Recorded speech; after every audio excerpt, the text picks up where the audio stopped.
What's going on?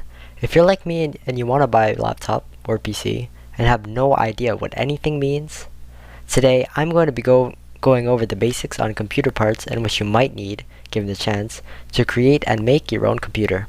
Let's get started.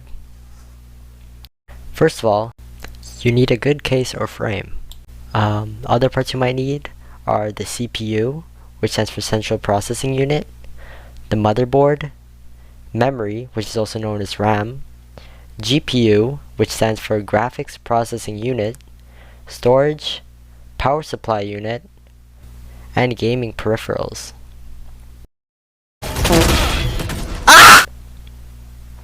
CPU.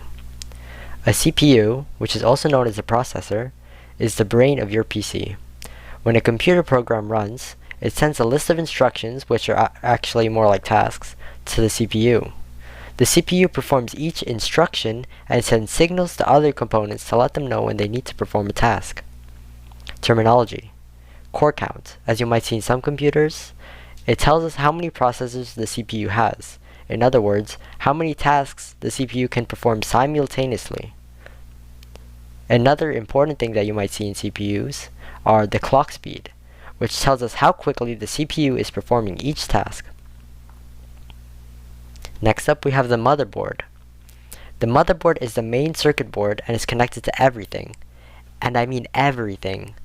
Graphics cards, hard drives, memory, optical drives, wireless cards, they all integrate into the motherboard.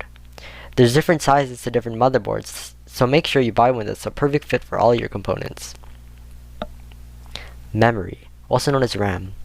Random access memory is your PC's short-term memory. It's faster and easier to access than your PC's long-term memory, but it's also temporary. This is where the PC stores data which is actively using those instruction lists that the CPU needs to read and execute. Too much RAM won't yield any benefits, but too less RAM will negatively affect your performance, so make sure you buy the exact amount needed for your specific setup. Graphics Processing Unit, also known as the GPU.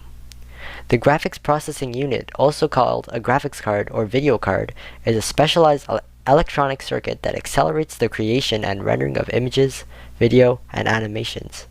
It performs fast math calculations while freeing the CPU to perform other tasks. There are two types of GPUs, integrated and discrete, but we can get more into that later. Storage. There are two main types of storage: solid-state drives, SSDs, and hard disk drives, HDDs. There are pros and cons to choosing either an SSD or HDD, though the good news is that you don't have to choose just one. HDDs store data on a spinning platter. These platters use magnetic material to store data. SSDs use NAND-based flash memory, similar to, but faster and more reliable than the flash memory used in USB drive to store data. They use integrated processors to access stored data, making them much faster and less prone to failure than HDDs. The speed and convenience of SSDs come at a cost, however.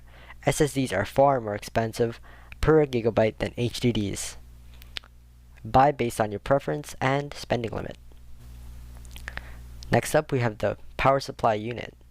Just as the name suggests, the purpose of a power supply unit is to supply power to all of your PC components. Like CPUs and hard drives, power supplies come with many different features. Every user has specific power needs that can vary significantly from person to person. Last but not least, we have peripherals. Peripherals are your headphones, your mouse, your keyboard, your monitor, and even your desk. These are based purely on whatever you're trying to set up. There are many different types of setups. Good luck and happy gaming.